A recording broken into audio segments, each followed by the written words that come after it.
Thank you.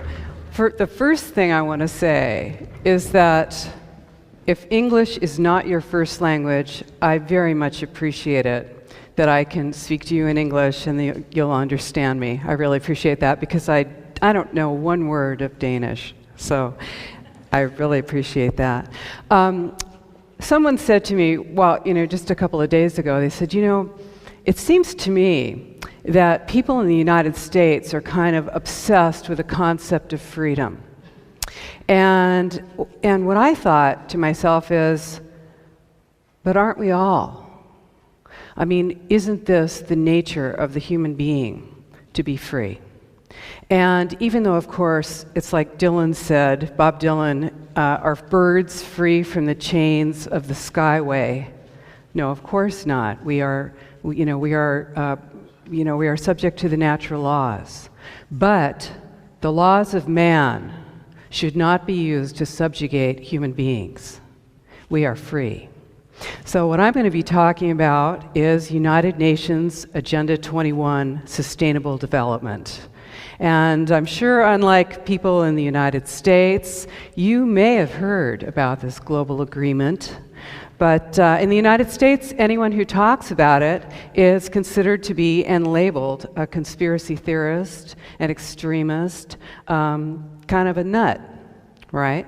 And the press will malign you. In fact, up until very recently, the United States press and the world press denied that Agenda 21 exists. But it does. It exists. And it is the blueprint. It is the action plan to inventory and control all land, all water, all minerals, all plants, all animals, all means of production, all construction, all energy, all education, all information, and all human beings in the world. Inventory and control. The action plan.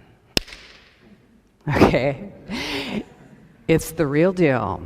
It's a transition from representative government to governance by unelected boards and commissions. It's the erasure of jurisdictional boundaries and the loss of private property rights. And ultimately, you need to know that this, your body, is your most important private property, your body and your mind. So, ultimately, it leads to the loss of sovereignty and freedom for all of us. So, of course, you're going to be concerned about this, not just as citizens of whatever nation you live in, but as free human beings. And this, of course, is a nonpartisan issue. So United Nations Agenda 21, Sustainable Development, was agreed to by 179 nations, including the United States and Denmark, in 1992 at the UN Earth Summit in Rio de Janeiro, Brazil. In the US, George H.W. Bush committed us to implementing sustainable development, and it's been supported by every president ever since. Bush, Clinton, Baby Bush, and Obama. This is a global plan, but it is implemented locally. So it gives the illusion of being a grassroots movement, but it is not. United Nations Agenda 21, Sustainable Development, is the biggest public relations scam in the history of the world. But it's far more than that. It's the agenda for the 21st century. That's what it's called by the UN. And it's a recipe for destruction. It enables and justifies monitoring and metering and restricting our energy usage and our water usage. And you see that, of course, as smart meters. Instituting a carbon tax on industry and ultimately on us as individuals. Pulverizing our roads and destroying our dams. Instituting data collection and data sharing, information sharing in energy usage, schools, healthcare, law enforcement, and in fact, in every part of our lives that had formerly been private. Diagnosing a huge portion of our population with mental illness and drugging us. It enables the revamping of our school systems by inserting sustainable development principles into every course, from pre-kindergarten all the way to postgraduate school. So, by the way, if you're looking to the young generation to save us, you are looking at the resistance here. We must resist and work together. People are being indoctrinated in the school systems to support the principles of sustainable development. What else does it do? It enables the changing of every land use document in the world to require high-density development, high-density housing in city centers so that we can be more easily managed, controlled, and surveilled. It allows for warrantless searches and domestic surveillance. And hey, in the U.S., we are now, under the U.S. Patriot Act, we can be identified as potential enemy combatants, and we see the redefinition of torture. It allows for the loss of personal and national sovereignty in a global transfer to mega corporations. This is the erection of a corporatocracy. That's what it is. It's a global totalitarian state, and it is in progress right now. This is not something that's out there in the future, or it's not here in Denmark, or it's nothing to worry about. This is happening right now. This is what it looks like. It is incremental. That's how it works. It's no flashing lights. You're not going to see it named that very often. It's a stealth plan right out there in plain sight. And it sounds crazy, and it is crazy, but I'm not crazy. I guarantee you. So, there's an overarching political and social philosophy that goes with this plan, and it's communitarianism. All over the world, and certainly in the United States, our individual rights are paramount. Now, that doesn't mean that you can go and transgress on someone else, but it means that the individual's rights are guaranteed: life, liberty, and the pursuit of happiness. You know, who's going to define what the pursuit of happiness is? But this is all individuals know this for themselves, right? But under communitarianism, the individual's rights are balanced with the rights of the community. Now, there are no rights of the community, and the community itself is not delineated.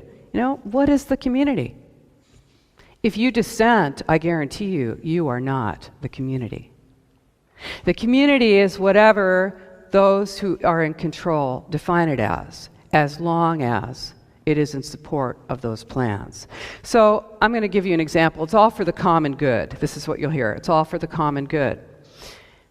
So here's a way to think about this, okay? If you have we're going to do a visual here, okay? I'm going to take a clear pitcher of water, a clear glass of water, a glass of water. This is your individual rights, okay? Your individual rights, clear glass of water. Put it down here. Now we're going to take a glass of milk. This is a communitarian state, communitarian rights, Nazi Germany, Soviet Russia, Maoist China. This is the all for the common good, okay? We're going to put that down. Now we're going to balance those rights. We're going to take a clear glass pitcher. We're going to take your individual rights and the rights of the community. We're going to balance them. We're going to pour them together. What do you have? You've got milk. You have subsumed your individual rights into the rights of the community. Undelineated, can change at any time. Okay? So, United Nations Agenda 21 is dependent on the Hegelian dialectic. And that says that a crisis is posed and a solution. A crisis comes up. Woo.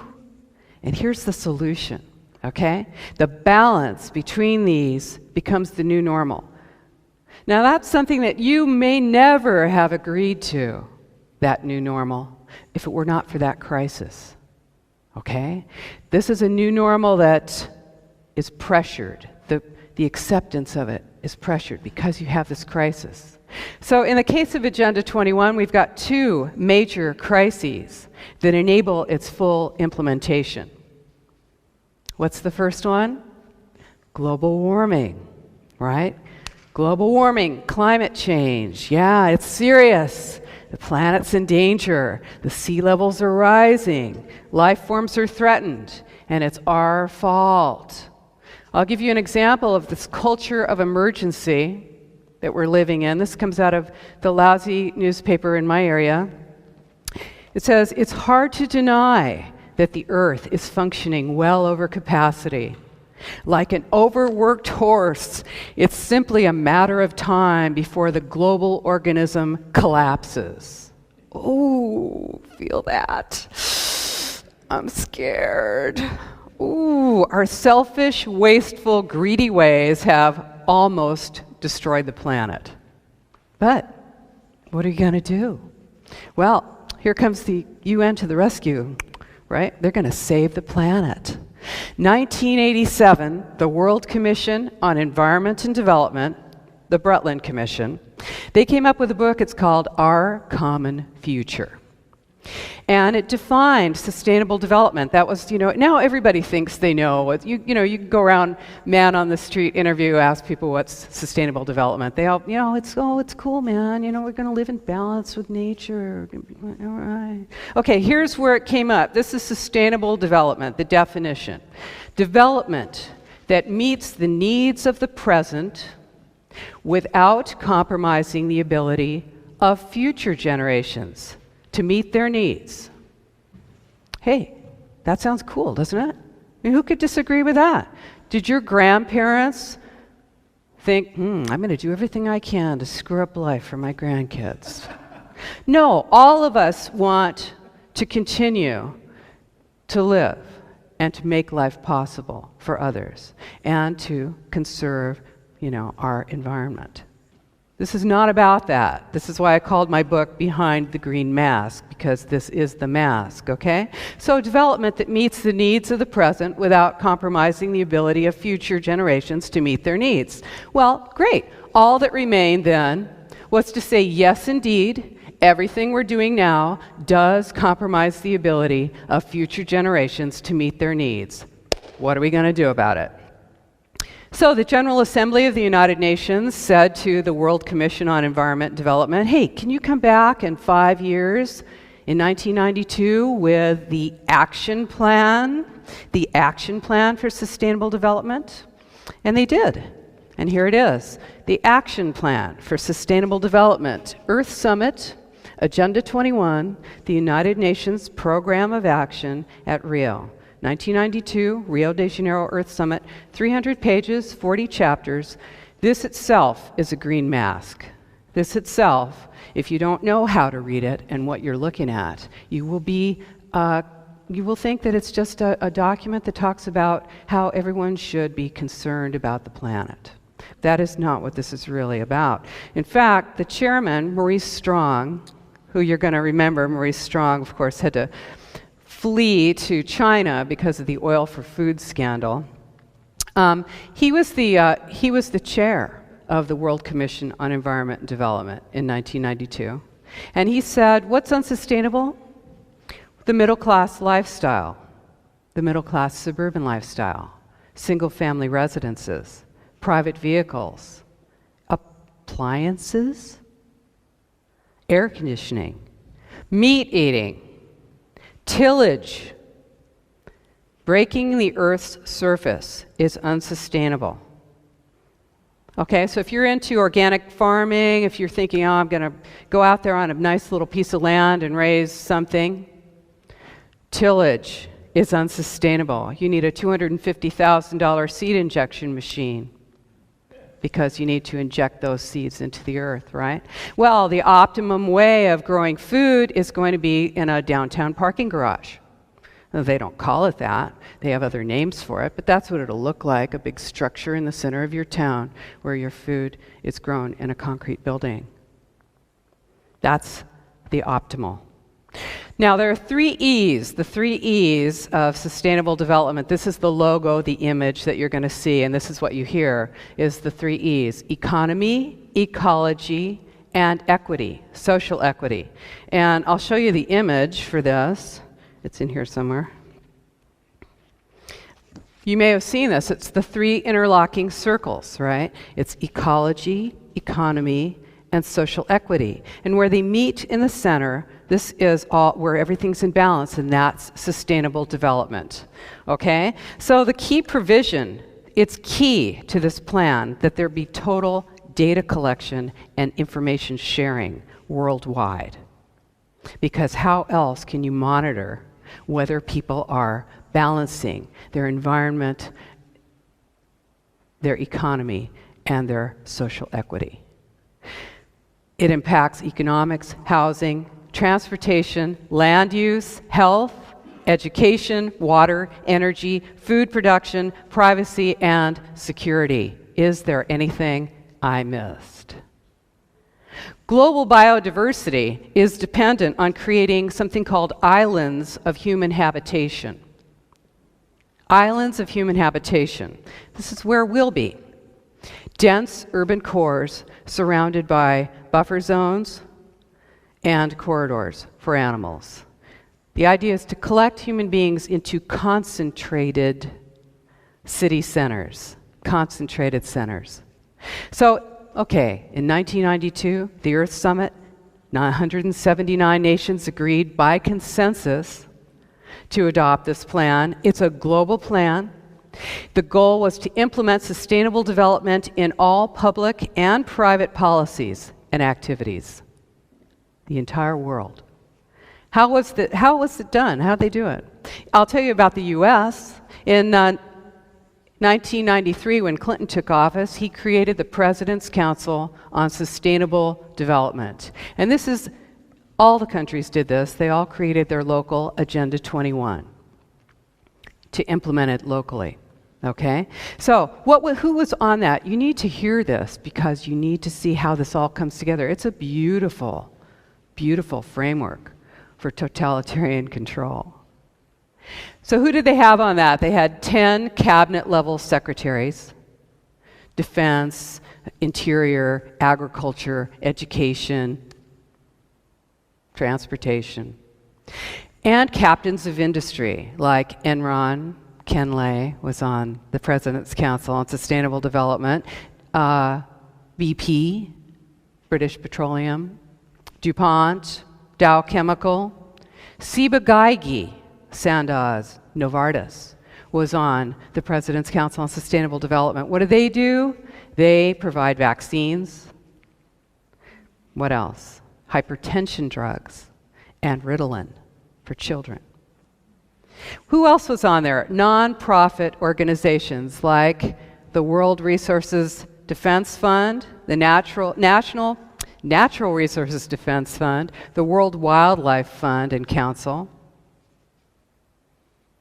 the Sierra Club. Okay, so what this does is it brings nonprofits, government, and corporations together to implement policy, because the idea was that this plan could be implemented administratively all over the world without us knowing about it. So how are they going to do it? They were going to use and are using land use plans, because this is the way to control the population, is by controlling land. So in 1996, the President's Council on Sustainable Development in the U.S. gave a multi-million-dollar grant to the American Planning Association to come up with a book. Now, it's a 12-pound book, so I didn't bring it with me.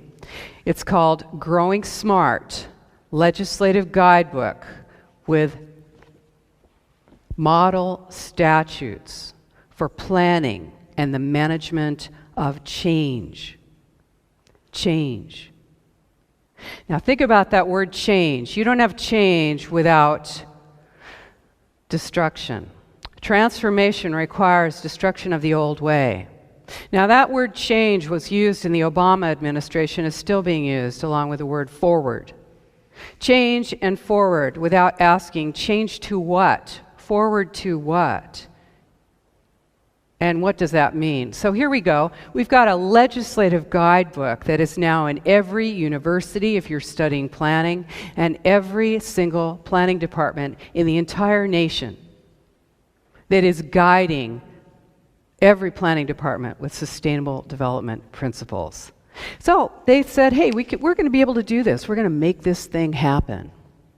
And we can implement this without the people knowing, but when they find out that they're living in a dictatorship, they might not be happy. So it might be unpopular. So what are they going to do? So they came up with another book. It's called Sustainable America, A New Consensus.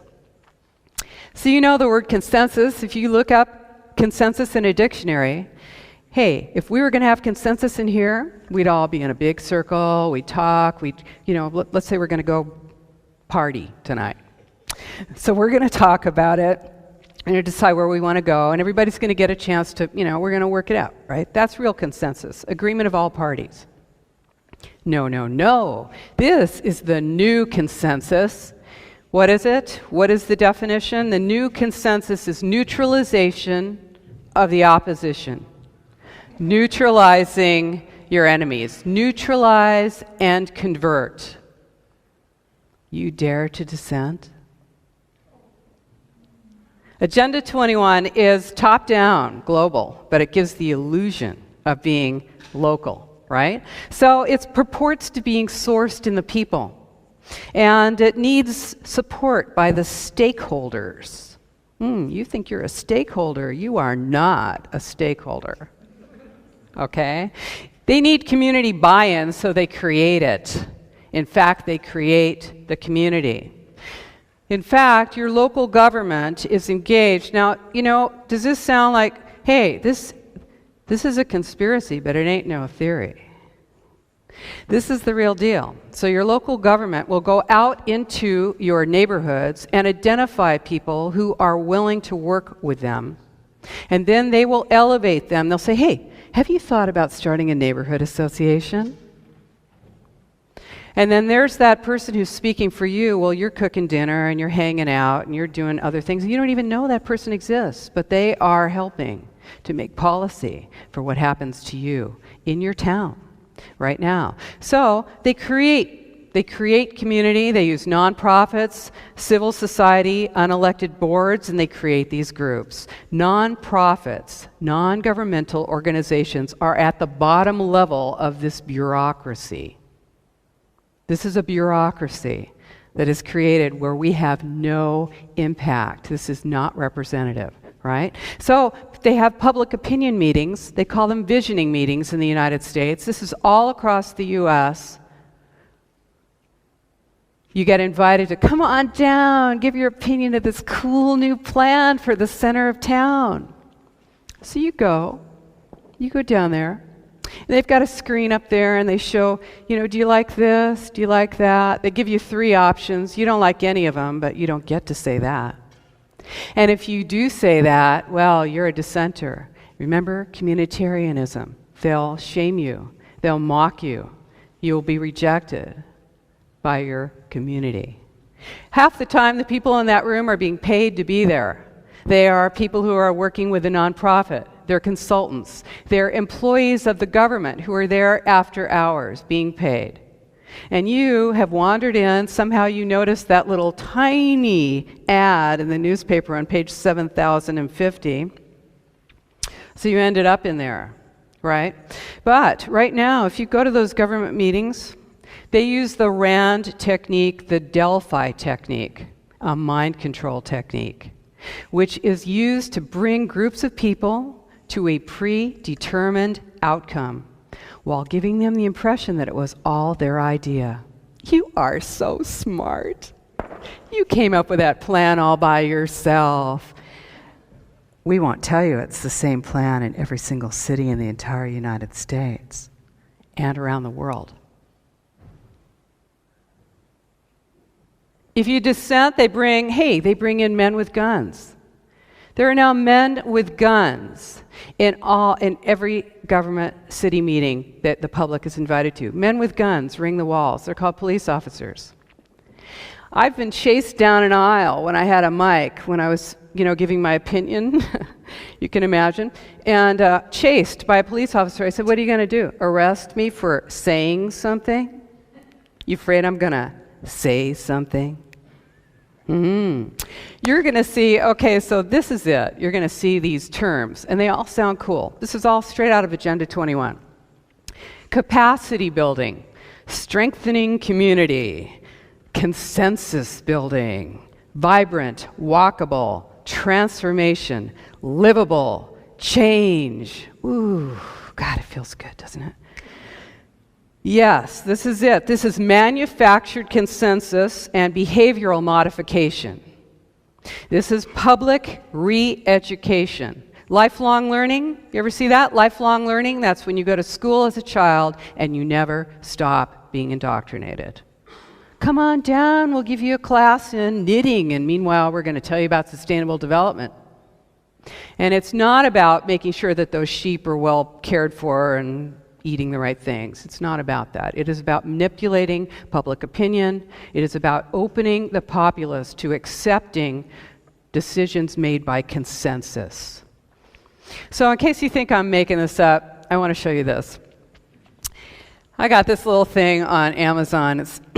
It was published in 1994 or something, and I'm sure that it didn't sell many copies now. They're just flying off the shelves. I'm sure they're like, what the heck's going on with this? This is called Rescue Mission Planet Earth, a children's guide to Agenda 21. Okay, it's so cute. It's got pictures. It's by the Children of the World and Boutros Ghali of the UN. Okay? Oh, this is so cute. It's all about how we're messing up the planet. And there's this one little quote I'll tell you. This is for children. The planet groans every time it registers another birth. I'm giving this to my kids. So what else does it say? There's this little booklet in the back. It says, turning Agenda 21 into action is a big challenge for us all. Thousands of people at the United Nations and all over the world are working on it. This booklet will show parents and educators how children can start to be a part of this work. Children are being used. They're being indoctrinated. They're told that they're killing the planet and that they have the power to save it. They're telling the most powerless people on the earth that they have the power to save it, the kind of stress that creates in a human being, right? You're killing the planet.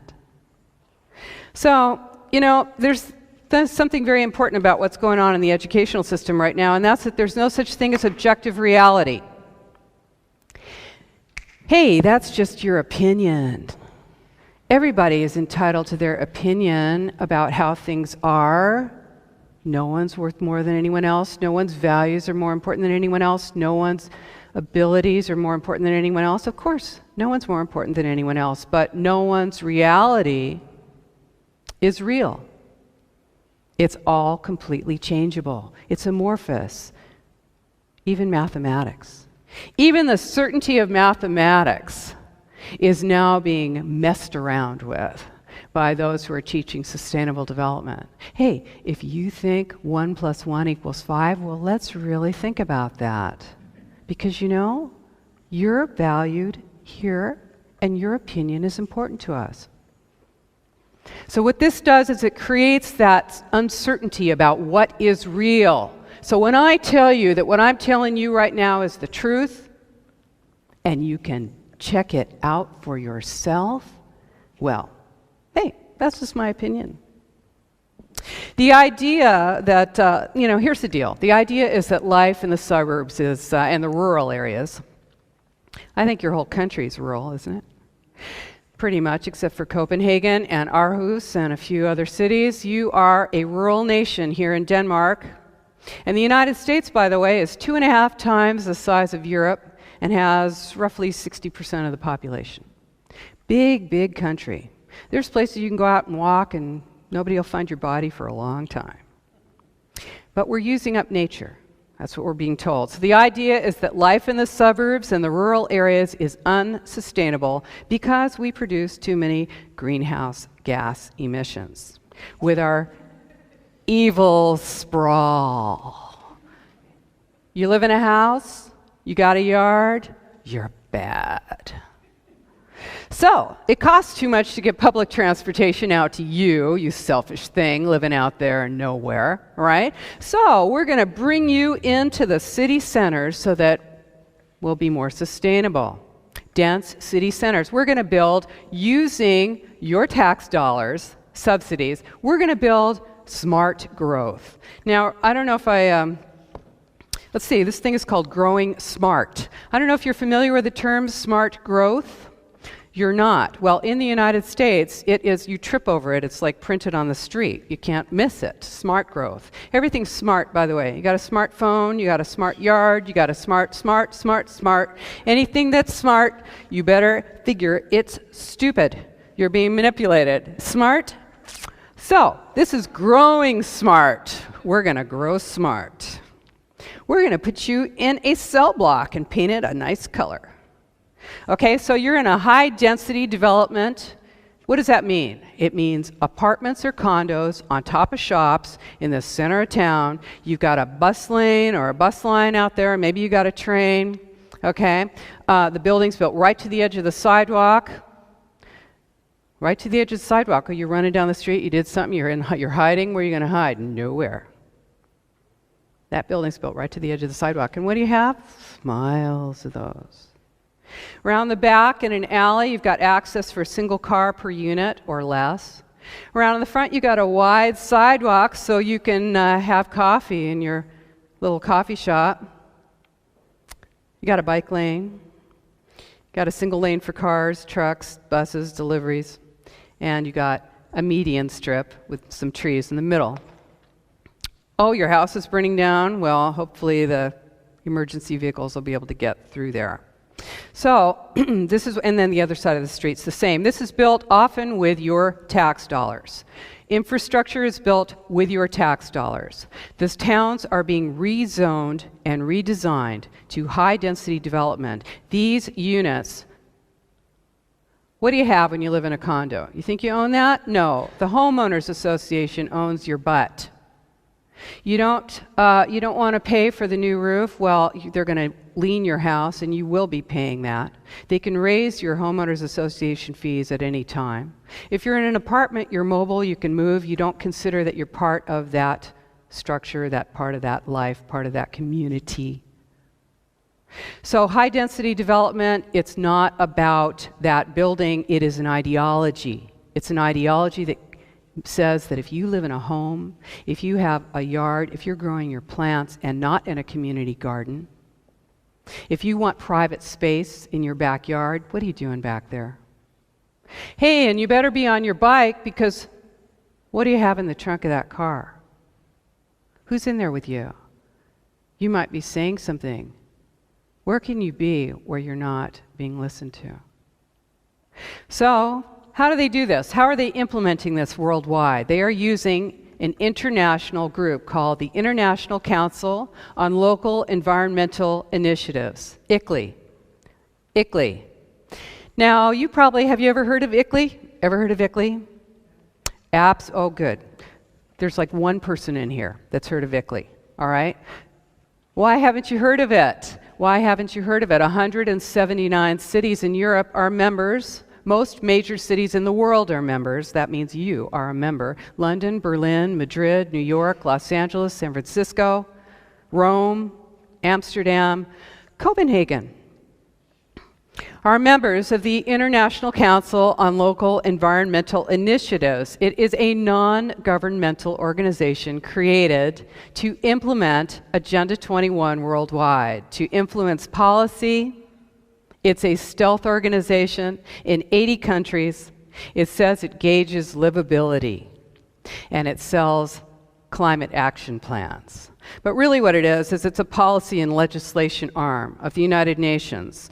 And it's made up of elected officials, non-governmental organizations, and consultants making policy for you. So this is how it happens. They actually, what they do is they concentrate power in the cities, in the large cities, and they slip the power, they slide the power into the control of non-representative boards and commissions. And then, for instance, the United States did not sign the Kyoto Treaty.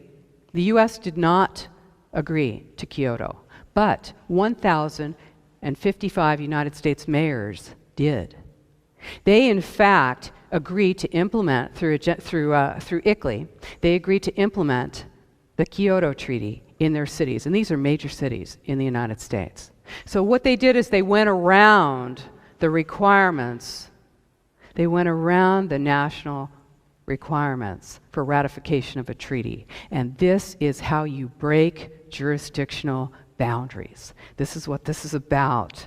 So, okay, so what's the goal? Hey, I want to tell you this one thing. Check this out. When Obama was running last time, he said, I'm going to commit the United States to reducing our greenhouse gas emissions 80% below 1990 levels. 80% below 1990 levels. Well, that seems like a lot, doesn't it? So I thought, gee, I wonder what year the U.S., I wonder what year we were at 90%, 80% of 1990 levels. I've got it. Okay, so I found a chart. I looked at it.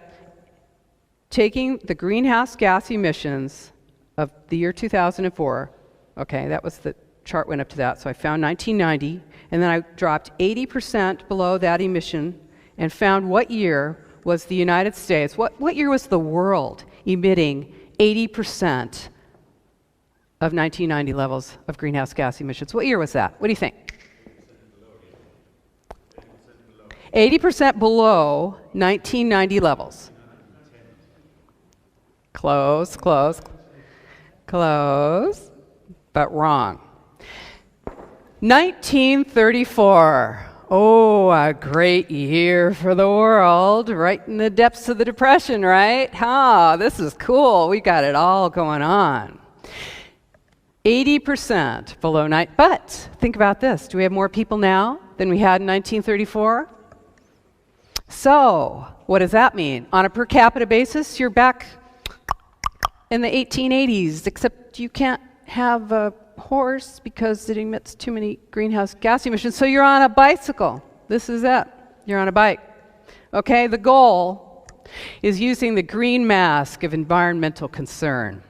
The two parts of Agenda 21 are imposed, and that is smart growth, high-density development, moving populations into controlled city centers where they can be monitored, controlled, and surveilled, and the other part, the Wildlands Project. Wildlands. Getting people off the rural land, blocking access to wilderness roads and resources, and shifting land ownership from private to public. And then when it's in public hands, it can be then shifted into other private hands, conglomerates, large corporations. So that's the way, this is how it's done. In Europe, all the nations made local Agenda 21 plans. All nations. And by the way, if you check out our website, Post Sustainability Institute, you'll find the link to the United Nations where you can actually find your own country, find the plans. This was updated, the UN updated it. Don't worry about it, I'll give you the information. Don't write it down now. What it was that the United Nations recorded those plans and actually had everything together on their websites up until about 1997. So you'll see, from 1992 to 1997, and yes, Denmark is on there, and you can check it out. So for instance, here in Denmark, let's just take Denmark. In the year 2000, the Danish Planning Act was amended to commit all municipalities to the development of local Agenda 21 strategies. In, the Earth Summit was, every 5 years. So in Johannesburg in 2002, what was the goal there? Broadening the role and capacity of local authorities in implementing Agenda 21. Here in Denmark, you've got the Aalborg Agreement in 1994. Aalborg plus 10, 2004, founded the European Local Action 21 Roundtable, public-private partnerships. Fascism. Yeah, that's one of the best ways. How do you implement this? You use the corporations, which pressure the government, work together funding the non-governmental organizations, which pressure the government, and then you have people that are shifting from one role to the other. Well, they go out of office and now they're the head of whatever the environmental group is, and then they move from there into another elected position, and this is how your policies are changed. In 2012 was the 20th anniversary of Agenda 21, right? Rio plus 20. And in Rio de Janeiro, what was the deal there? Strengthening the role of major groups, non-governmental organizations. What did they do there? They say it's a failure. If you check it out with the UN, they're going to tell you, oh, that thing, that failed. We really screwed. They always tell you they failed. They always tell you they failed in their plans because they don't want you to freak out. Yes, we achieved our goal. So, strengthening the role of major groups, what did they do? They made $500 billion in agreements between non-governmental organizations, foundations, corporations, and governments at that time. The World Business Council for Sustainable Development, who's on that? Monsanto. GM, Sony, DuPont. How about those seeds, huh? Okay, so what you have here, you've got however you set up your representative government, but in the states we've got city, county, state, and federal. What do they all have in common? They're all elected by you. Now, yeah, they may not represent you, and you might not be happy about it, and you might need a whole heck of a lot of money to get in there, and things are very seriously messed up. But you still have the illusion of electing them, and at your local level, you are making policy and electing those officials. But what is this? Think about this. Global, regional, neighborhood. What do they have in common? Not representative. You do not elect any of those positions. And that is what we are shifting to. So, if you raise your voice against this, you're a dissenter, right? Communitarianism. Land use and land ownership restrictions are vital to this plan because they make regionalization possible. And here's what Ernst Huber, the official Nazi Party spokesman, said about this in 1933. Here's the official Nazi policy on land. All property is common property. The owner is bound by the people and the Reich to the responsible management of his goods. His legal position is only justified when he satisfies this responsibility to the community. Zbigniew Brzezinski, I think it's ended in 33. Zbigniew Brzezinski is the former national security advisor to President Carter. In 1995, 3 years after Agenda 21 was agreed to, he said, "We cannot leap into world government in one quick step. The precondition for eventual globalization, true globalization, genuine globalization, is progressive regionalization. Because thereby we move towards larger, more stable, more cooperative units, like the EU. Started as a trade agreement. This is how it works. Globalization, if you don't take anything else from this, think about this. Globalization is the standardization of systems. Standardization, you're going to see it as harmonization, homogeneity, uniformity. Hey, you can't control systems that don't match up. Systems refer to the legal system, the educational system, healthcare, markets, land use, law enforcement. Do you know about fusion centers? Fusion centers? My goodness, I must be somewhere else. I must not be in the United States. They must not tell you that what they're doing now with law enforcement is integrating, militarizing your local police force, integrating it with your state police,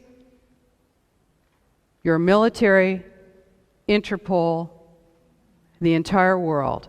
is being completely integrated. Fusion centers, FBI, CIA, all of your records, everything. You cannot fall into those little cracks anymore.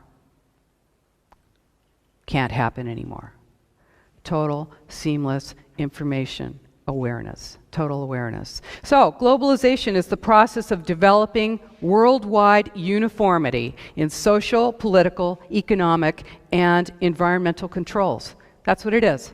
That's globalization. It's the rise of the city-state, okay? This is how you do it. That's what regionalization is the rise of the city-state. You're going to lose nations. Now, I'm not, I don't really have time to talk about nationalism, but what I want to say is that the smaller the unit, the more power you have.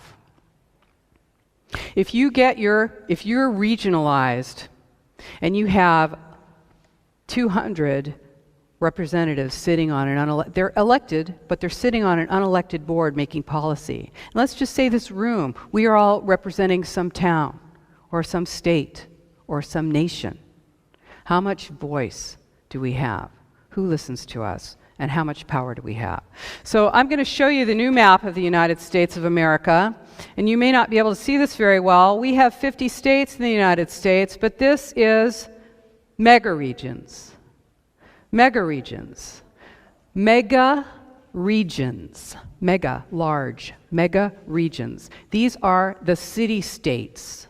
These are large cities that are being made larger. Now remember I told you that the gray area is the wildlands. That's going to be the area that no one will have access to. And I haven't told you anything about myself. I was a legal witness, an expert witness in land use and land valuation for my government, for the State Department of Transportation. Expert witness, testified in court.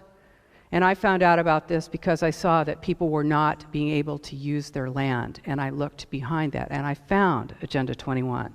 This is true. Okay, the federal government of the United States is doing this, is in process of creating mega regions, which are essentially crossing national boundaries. This is Cascadia.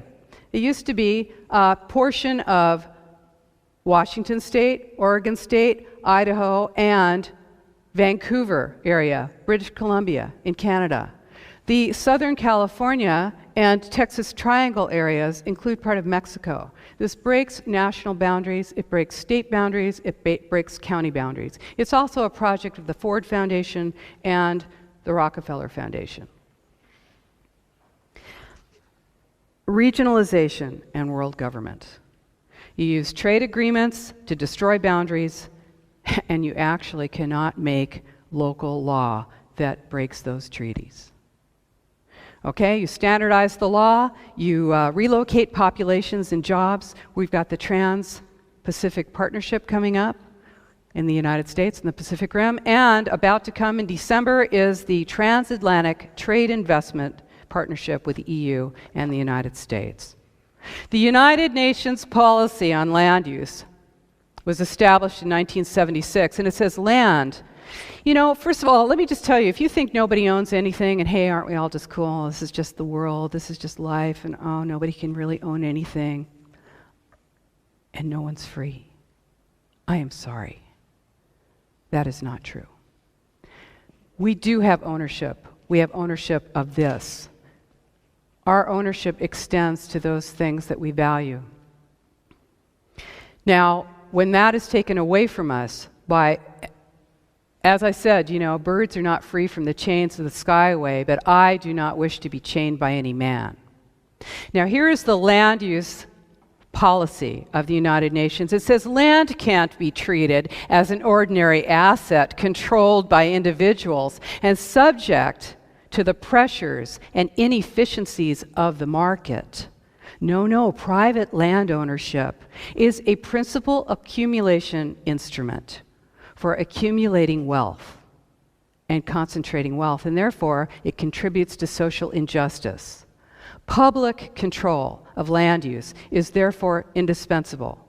And what does that mean? It means that right now in the San Francisco Bay Area, we are fighting a huge plan that merges 9 counties and 101 cities into a single unit. Our group, my group, is suing to stop this. These plans are all over the United States. They regionalize the area, and most people have no idea that they exist. Most people are completely unaware that they will have no power to determine if they can use their land or not. If you bought a nice piece of land to retire on and you want to build a house on it later, you'll find that if you're outside of a 4% land area in the San Francisco Bay Area, 4%, that you cannot build on it. 100% of the structures in rural areas outside of the urban centers in the San Francisco Bay Area has to be rural. 100%. You want to build a house out there? No, you can't do that. Now, these plans are the same plan all over the world. I've got, here's the local county below me, just south of me, and they have the logo for United Nations Agenda 21 right in their land use plan. The San Francisco plan is the same plan as the Hanoi Capital Regional Plan 2030, Hanoi, Vietnam. So land use plans are used to change and craft the physical built environment. Where and how you live really determines your life. So this cult of new urbanism is a war on rural people. Rural people. That's what you're going to find, because what do corporations want? They want a mobile workforce. They want a release of all regulation on moving products across boundaries. They don't want boundaries. And they want low wages. So if you're low wages, so if you're living in a high-density apartment in the city center, you don't have any land around you, you're in an apartment, you rent it, you are a mobile person, you can be moved from one place to the other where the jobs are, you can be easily moved, and your wages can be low because you do not have a vehicle, you've got a bicycle. It's a lot cheaper to move you around, and you can be more easily surveilled because you have no private space.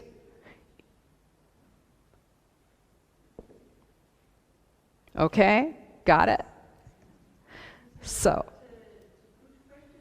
no, not yet. After. No.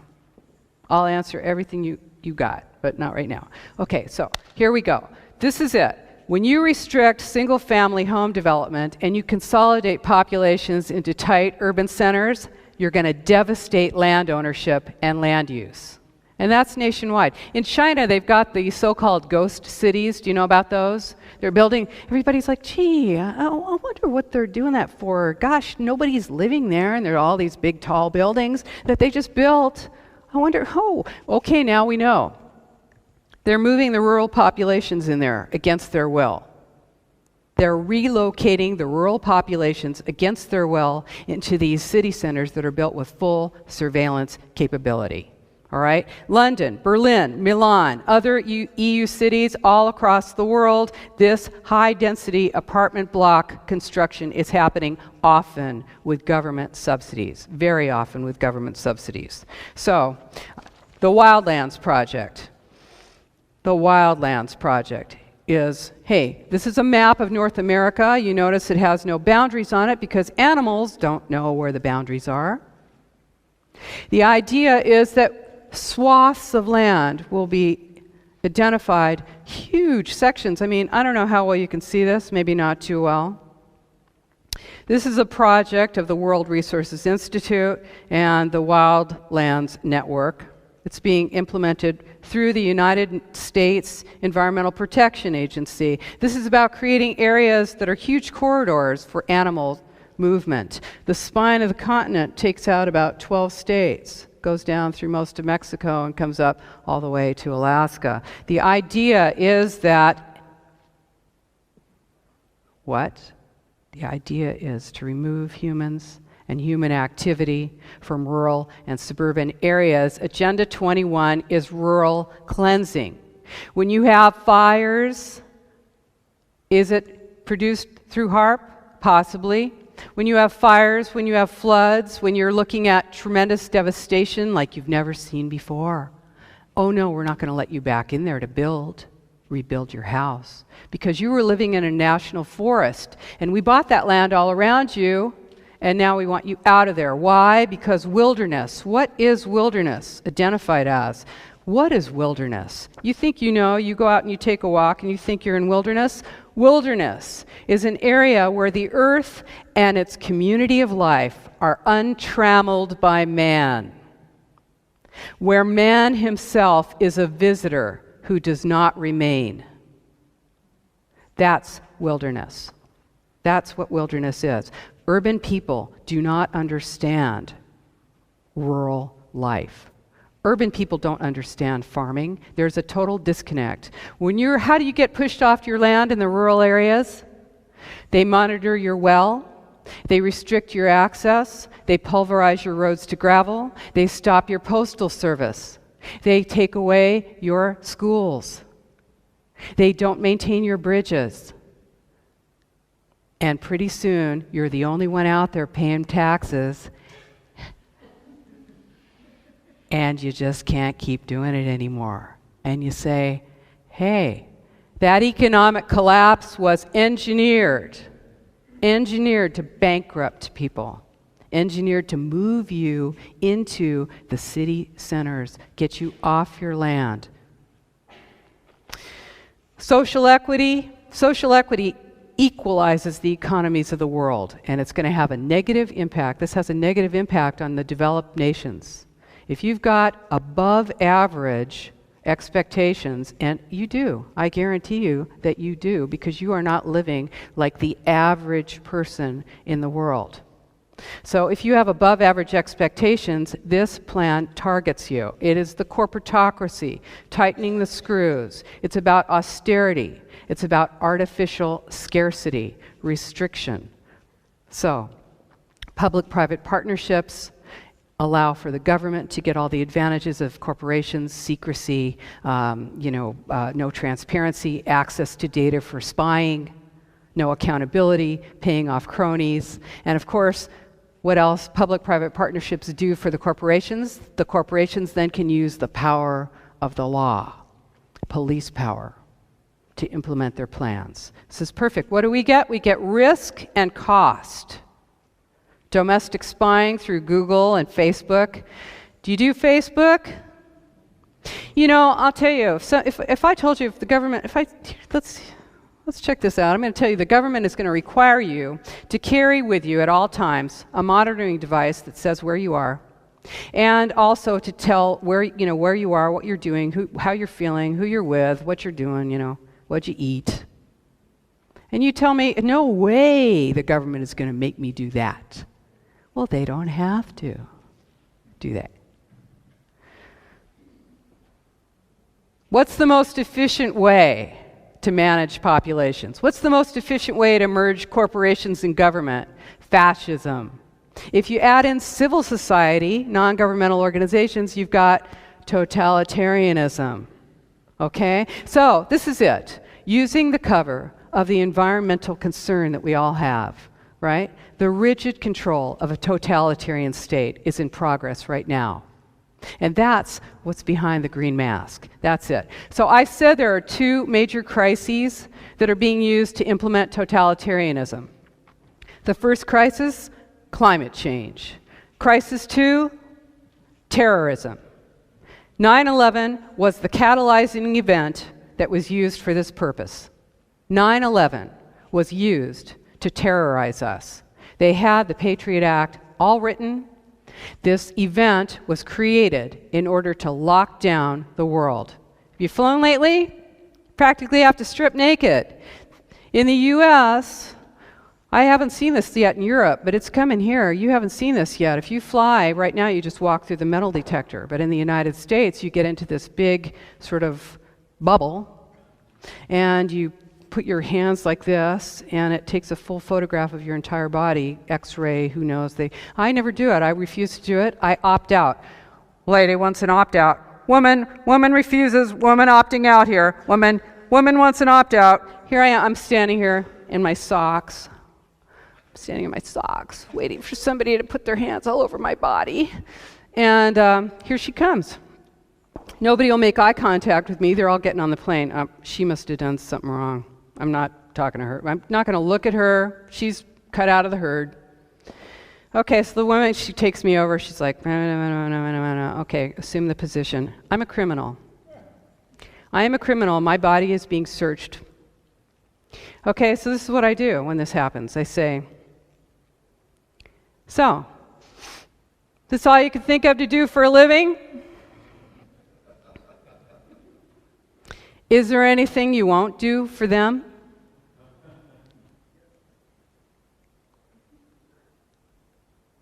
So you just take their money and you do what they say. Is that it? Well, that keeps me in the airport an extra half hour, usually. So, hey, don't cooperate.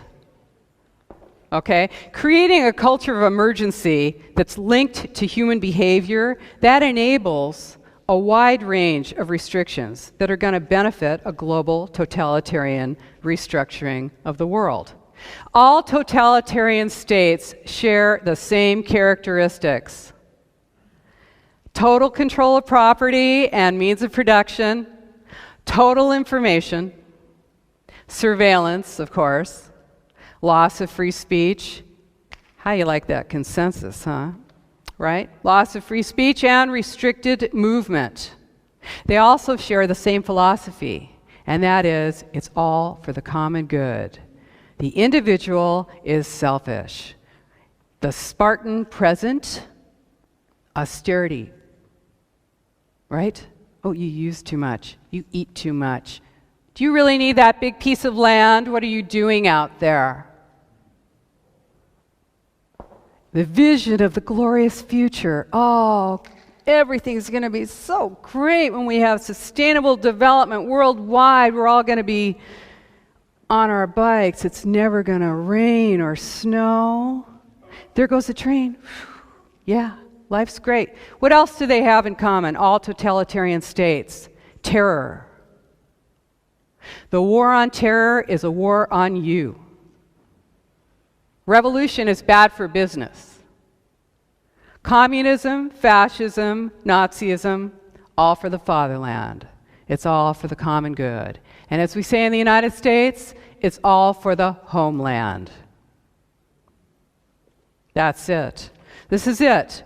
When you look at that smart grid, when you look at smart meters, what you're looking at is a gigantic information tracking and control system designed to control all electric, gas, water, and information systems in the world, including all of your personal data, your healthcare data, everything. This is what it's designed to do. That is the smart grid. Smart, real smart. Smart meters can be shut off remotely. Remember that when you dissent. 3 o'clock in the morning, you go to turn your light on. You got nothing. Or you went down and you made a scene at the local government meeting, and for some reason your water's not working anymore.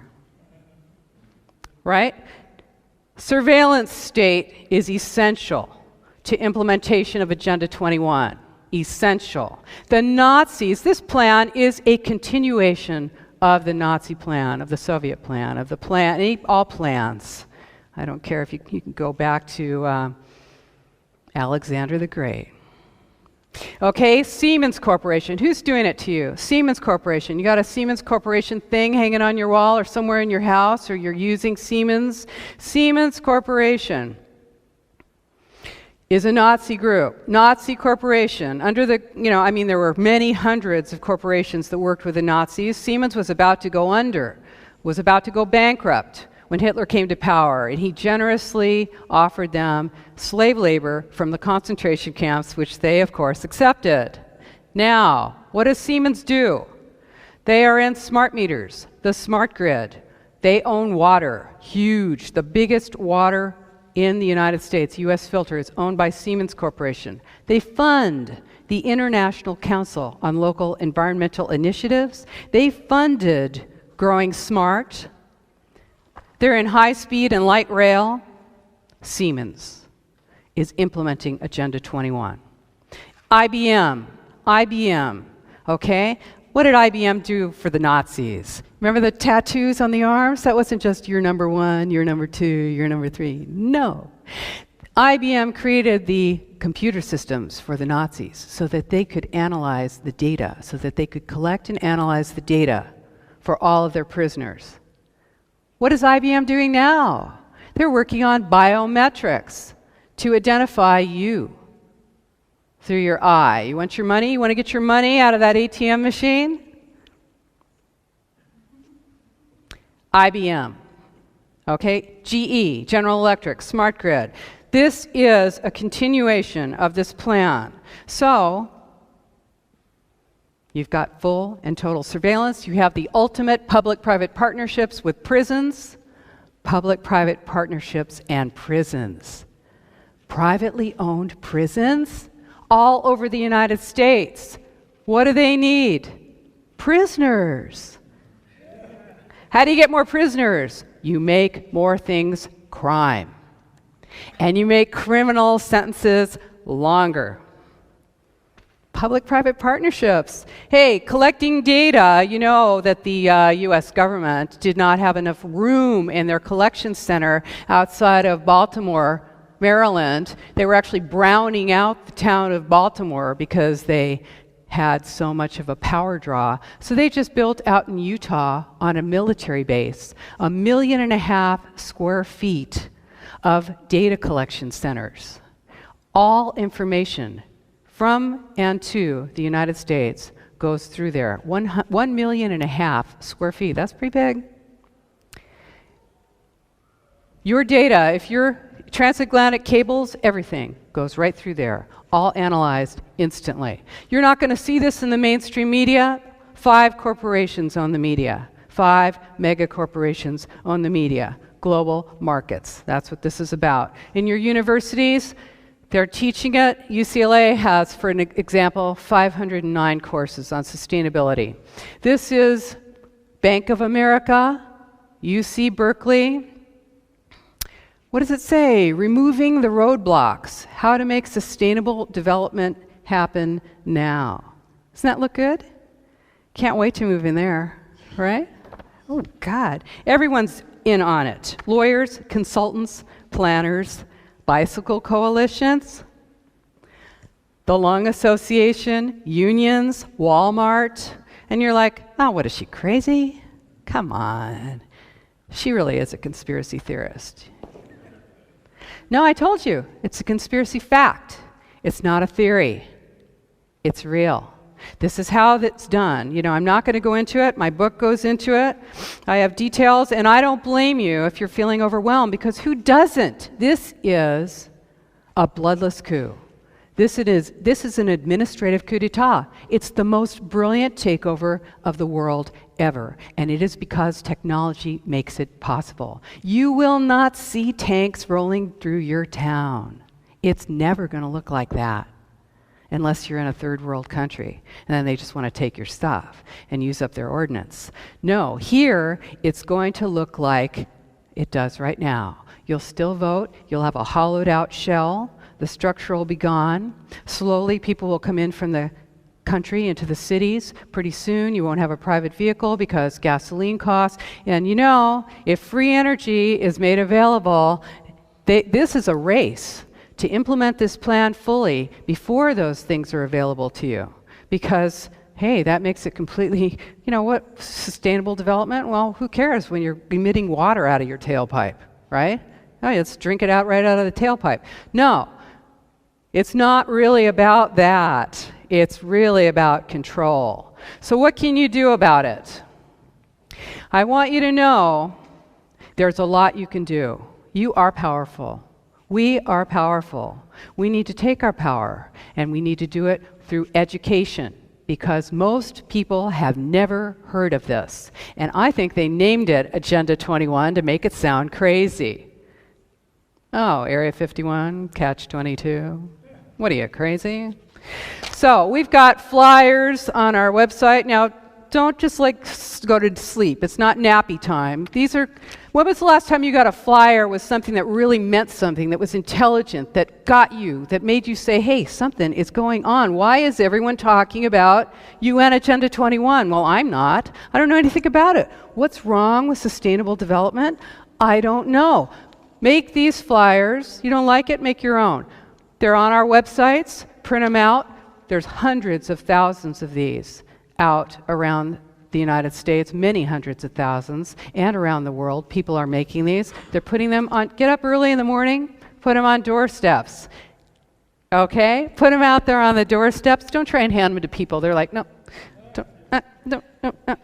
No, you got to put it on doorsteps. When was the last time you went out in your PJs to get your newspaper and you were like, whoa, this is pretty cool.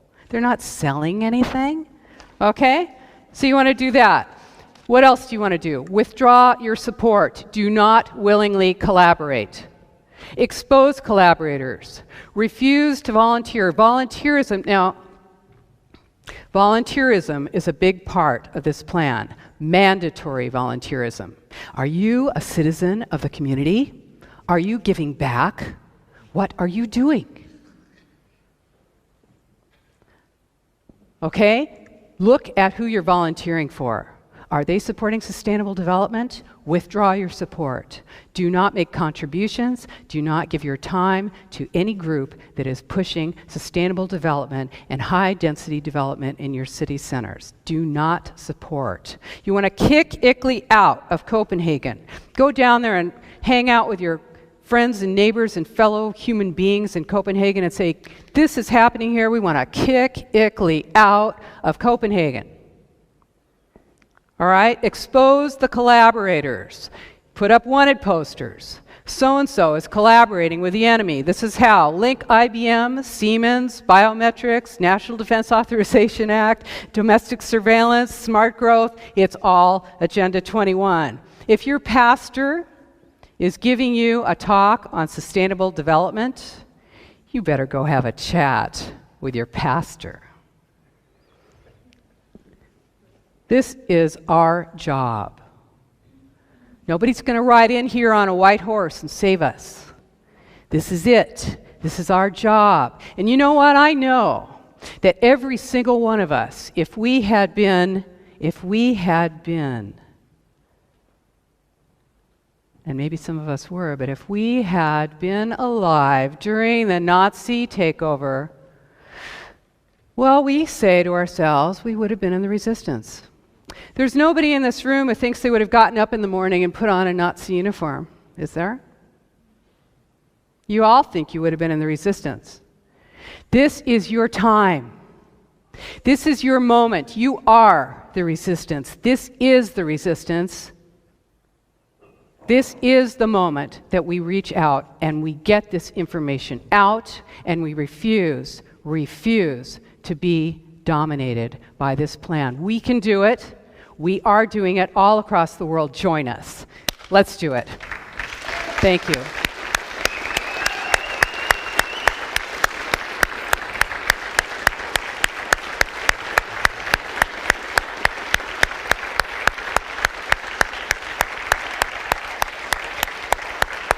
Thank you.